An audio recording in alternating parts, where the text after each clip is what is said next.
મિત્રો આજની ખબરોથી શરૂઆત કરવા પહેલા એક વિનંતી છે કે તમે આ વિડીયોને લાઇક કરી દેજો કારણ કે જ્યારે તમે વિડીયોને લાઇક કરો છો ત્યારે જ YouTube આ વિડીયો વધુ લોકો સુધી પહોંચાડે છે તેથી અમારા માટે તમારો એક લાઇક ખૂબ જ મહત્વનો છે। ખબરોથી પહેલા અમારો તમને એક પ્રશ્ન છે। મુખ્યમંત્રી ભૂપેન્દ્ર પટેલ પોતાના ભાષણોમાં અવારનવાર દાવો કરે છે કે અમારી સરકારે ઘણું કામ કર્યું છે, તો આજે તેમનો રિયાલિટી ટેસ્ટ કરીએ। મુખ્યમંત્રી ભૂપેન્દ્ર પટેલના કામને ધ્યાનમાં રાખીને તમે 0 થી 10માં તેમને કેટલા ગુણ આપશો કોમેન્ટ કરીને જરૂર જણાવજો। તો ચાલો કોઈ વિલંબ કર્યા વગર જાણીએ પંજાબની આજની 25 મોટી ખબરો। ભારત કેનેડા સંબંધોમાં એક નવો અધ્યાય શરૂ થયો છે। કેનેડાના વડાપ્રધાન માર્ક કાર્ની આજથી ભારતની મુલાકાતે છે। તેઓ વડાપ્રધાન નરેન્દ્ર મોદી સાથે દ્વિપક્ષીય બેઠક કરશે। આ બેઠકમાં વેપાર, ઉર્જા અને ટેકનોલોજી સહિત અનેક મુદ્દાઓ પર ચર્ચા થશે। વડાપ્રધાન તરીકે માર્ક કાર્નીની આ પ્રથમ ભારત મુલાકાત છે। કાંકરિયા તળાવ અમદાવાદની ઓળખ બની ચૂક્યું છે। હવે મ્યુનિસિપલ કોર્પોરેશને તેમાં એક નવું આકર્ષણ ઉમેરવાની તૈયારી શરૂ કરી છે। કાંકરિયામાં મીઠાઈ મ્યુઝિયમ બનાવવાની મંજૂરી આપવામાં આવી છે। સ્થાયી સમિતિની બેઠકમાં કાંકરિયામાં એક નવું આકર્ષણ ઉમેરવાની મંજૂરી આપવામાં આવી। મીઠાઈ મ્યુઝિયમનું નિર્માણ 10 કરોડ રૂપિયાના રોકાણથી કરવામાં આવશે। આ મ્યુઝિયમ અંદાજે 1 વર્ષમાં તૈયાર થઈ જશે। મ્યુઝિયમના આવકમાંથી 35% હિસ્સો મ્યુનિસિપલ કોર્પોરેશનને મળશે। બનાસકાંઠાના ડીસા સ્થિત જલાની કોમ્પ્લેક્સની સુરક્ષા દિવાલ ધરાશાયી થઈ ગઈ। આ ઘટના રાત્રિના સમયે બની કારણ કે ઘટના રાત્રે બની તેથી કોઈ જાનહાનિ થઈ નથી। આ કોમ્પ્લેક્સ ડીસા બજારના મધ્યમાં આવેલ છે। ગુજરાત હવે સેમિકન્ડક્ટરનું મુખ્ય કેન્દ્ર બનવાની દિશામાં આગળ વધી રહ્યું છે। આ દરમિયાન વડાપ્રધાન મોદીએ અમદાવાદના સાનંદમાં આવેલ માઇક્રોન સેમિકન્ડક્ટરના ATMP પ્લાન્ટનું ઉદ્ઘાટન કર્યું। આ અવસરે મુખ્યમંત્રી ભૂપેન્દ્ર પટેલે સાનંદ સ્થિત માઇક્રોન પ્લાન્ટના ઉદ્ઘાટનને સેમિકન્ડક્ટર ઇકોસિસ્ટમની આધારશિલા ગણાવી અને કહ્યું કે વડાપ્રધાન મોદીના દૂરંદેશી નેતૃત્વમાં ગુજરાત વૈશ્વિક નકશા પર વિકાસના એન્જિન તરીકે ઉભરી આવ્યું છે। ગુજરાતના સૌથી વોન્ટેડ અબજોપતિ ગુનેગારો રાજ્ય મોનિટરિંગ સેલની નજર હેઠળ આવ્યા છે। SMCએ ગેરકાયદેસર દારૂના તસ્કરો, સટ્ટાબાજો અને નકલી વિઝાવાળા ગુનેગારોની યાદી તૈયાર કરી છે। જાણવા મળ્યું છે કે આ તમામ આરોપીઓ વિદેશમાં બેસીને ગુજરાતમાં પોતાનું ગુનાહિત નેટવર્ક ચલાવી રહ્યા છે। SMCએ ઈડીની મદદથી ગુજરાત લોક નિષેધ કાયદા હેઠળ ગુનેગારોની મિલકતો જપ્ત કરવાની કાર્યવાહી શરૂ કરી છે। સુરતના હાથોડામાં પોલીસ અને ગૌરક્ષકો પર થયેલા હુમલાના કેસમાં પોલીસે 8 આરોપીઓ સાથે ઘટનાનું પુનર્નિર્માણ કર્યું। આ પુનર્નિર્માણ કીમ નદીના કિનારે એક સુમસામ જગ્યાએ કરવામાં આવ્યું। ઘટના સ્થળ પરથી પશુઓના અવશેષો અને ધારદાર હથિયારો મળી આવ્યા। હાલ 8 આરોપીઓ 3 દિવસની રિમાન્ડ પર છે। આ કેસમાં કુલ 44 આરોપીઓ સામે કેસ દાખલ કરવામાં આવ્યો છે। અમદાવાદમાં કેસી હોલિડેઝના મેનેજર સાથે ઠગાઈના કેસમાં મુખ્ય આરોપી કિરણ ચૌહાણને સુરતથી ઝડપી લેવામાં આવ્યો છે। તેણે વિદેશ પ્રવાસના બહાને લોકોને ઠગ્યા। ફ્લાઇટ ટિકિટ, વિઝા અને હોટેલ બુકિંગના નામે તેણે 172 લોકો પાસેથી 12 લાખ રૂપિયા ઉઘરાવ્યા। આરોપી સામે સરખેજ, કૃષ્ણનગર અને વડોદરામાં ફરિયાદ નોંધાઈ છે।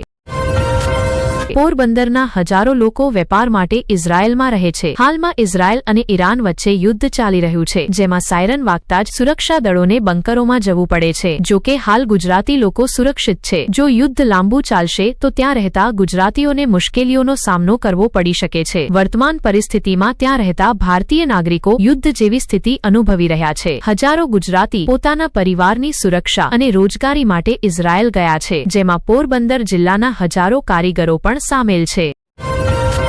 અમદાવાદના મેઘાણીનગરમાં થયેલા હુમલામાં ઘાયલ યુવકનું મોત થયું છે। છરી અને પાઇપથી કરાયેલા હુમલામાં યુવક ગંભીર રીતે ઘાયલ થયો હતો અને સિવિલ હોસ્પિટલમાં સારવાર દરમિયાન તેનું મોત થયું। રિક્ષા રોકવાની જેવી નાની બાબતે યુવકની જાન ગઈ। પોલીસે હત્યાનો કેસ દાખલ કરીને આગળની કાર્યવાહી શરૂ કરી છે।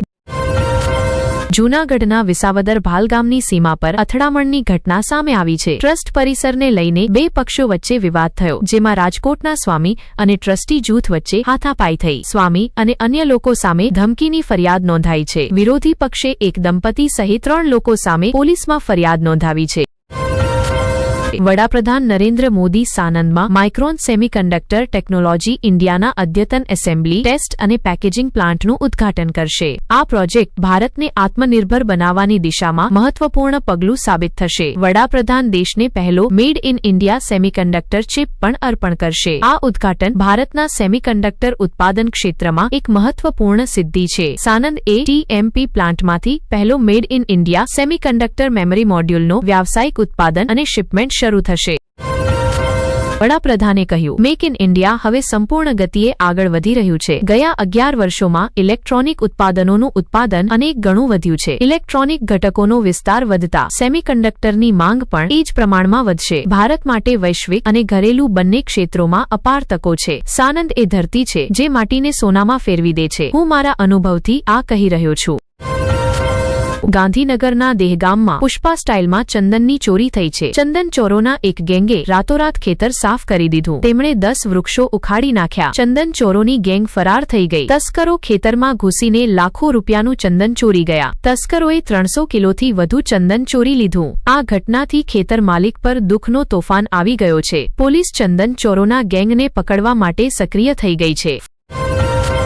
ફતહ-એ-ખૈબર અભિયાન હેઠળ ઈરાને એક સાથે 7 દેશો પર હુમલો કર્યો છે. ઈરાન દ્વારા હુમલો કરાયેલા દેશોમાં ઇઝરાયલ, સંયુક્ત આરબ અમીરાત, સાઉદી અરેબિયા, કુવૈત, જોર્ડન, કતાર અને બહેરીન સામેલ છે. ઇઝરાયલને છોડીને ઈરાને બાકીના તમામ દેશોમાં અમેરિકન ઠેકાણાઓ પર હુમલો કર્યો છે. ઈરાને અગાઉ જ અમેરિકાને કડક જવાબ આપવાની જાહેરાત કરી હતી. ઈરાનની જવાબી કાર્યવાહીથી અમેરિકાને સૌથી વધુ નુકસાન થયું છે, કારણ કે ઈરાને મિસાઇલોથી તેના 6 ઠેકાણાઓને એક સાથે નષ્ટ કર્યા છે.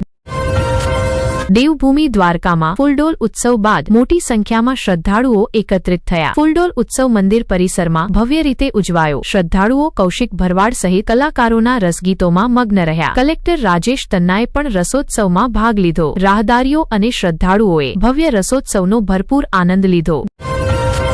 ગાંધીનગર વિધાનસભામાં એસઆઈઆરના સંચાલન માટે વધારાના ખર્ચને મંજૂરી આપવામાં આવી છે. રાજ્યના સમેકિત કોષમાંથી વધુ રકમ ફાળવવાની મંજૂરી આપવામાં આવી. નાણામંત્રી કાનુ દેસાઈએ વધારાના ખર્ચની માંગ કરી હતી. ખર્ચની મંજૂરીને લઈને સત્તાધારી અને વિપક્ષી પક્ષો વચ્ચે તણાવ જોવા મળ્યો. ભાજપ, કોંગ્રેસ અને આમ આદમી પાર્ટીએ વિવિધ કલમોના હવાલા આપીને પોતાના મત રજૂ કર્યા. અંતે પૂરક વિનિયોગ બિલ બહુમતીથી પસાર થયું. ઈરાનથી સંભવિત ખતરના જવાબમાં ઇઝરાયેલે પૂર્વહિતકારી હુમલો કર્યો છે. જણાવવામાં આવ્યું છે કે આ હુમલાનો હેતુ ઈરાન તરફથી વધતા ખતરને રોકવાનો હતો, જે ઇઝરાયેલની સુરક્ષા માટે ગંભીર પડકાર બની ગયો છે. રક્ષા મંત્રી ઇઝરાયેલ કાટ્ઝે દેશમાં વિશેષ રાષ્ટ્રીય આપત્તિ જાહેર કરી છે અને ચેતવણી આપી છે કે મિસાઇલ અને ડ્રોન હુમલાનો ખતરો વધી રહ્યો છે, જેના કારણે ઇઝરાયેલી નાગરિકોની સુરક્ષા ગંભીર રીતે જોખમમાં પડી શકે છે.